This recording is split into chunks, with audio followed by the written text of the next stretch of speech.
Welcome, in front of me is a ZTE Blade 10, and today I'll show you how to, well, enable and also set up the Do Not Disturb mode. And to get started, we will need to pull down the notification panel and find the toggle. So it should be on one of the pages. There it is. So once you find your toggle, what you want to do is hold it. This will take us to the settings where you can actually customize it a little bit. So number one, we have calls and messages. This will allow us to check, basically select who can call us and who will be blocked from calling us, or maybe not necessarily blocked, but we won't be aware of trying to reach us. So when you tap on allow calls, you have from anyone, contact, favorite basically, and don't allow any calls. And then we have also stirred contacts. This is the basically favorite ones. So when you select the favorite ones, you can then also add the favorite contacts that will be able to call you. If you select no one, the option disappears. And then apart from that, as you can see with no one, you also still have the option for allow repeated callers. And what this allows you to do is if someone calls you twice within a 15-minute period, they will be able to basically bypass whatever is selected right here. So this is a good option for emergencies. Usually people call you multiple times within the 15-minute period time, and this will allow them to actually get a hold of you, even though you would have Do Not Disturb mode on. So then we have messages, same options as calls, so select which one you want. And we also have see all exceptions.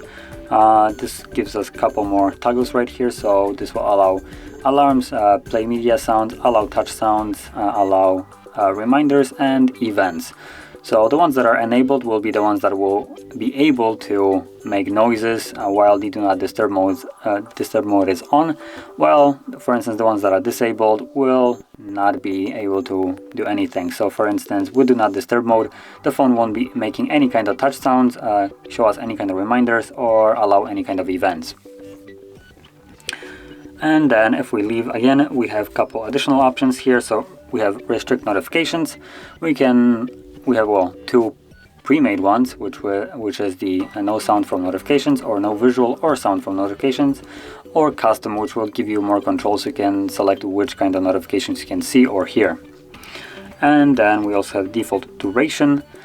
Here we have the option to select how the toggle will work. So when you pull down a notification and tap on the toggle right here, it will either turn it on until you turn it off, turn it for 1 or additional hours, giving you an option to add hours, or ask every time, which will bring up the two options and allow you to select from them. So if I right now tap on it, you can see that it brings up this window right here, and I can select which one I want.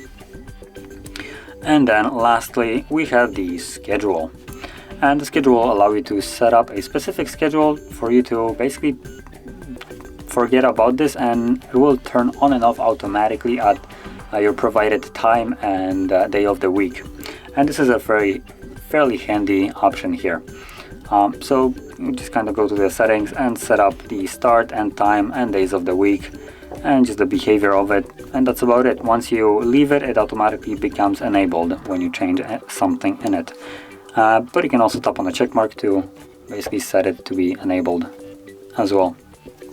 So that is how you would set it up and use the Do Not Disturb mode. And if you found this video helpful, don't forget to hit like, subscribe, and thanks for watching.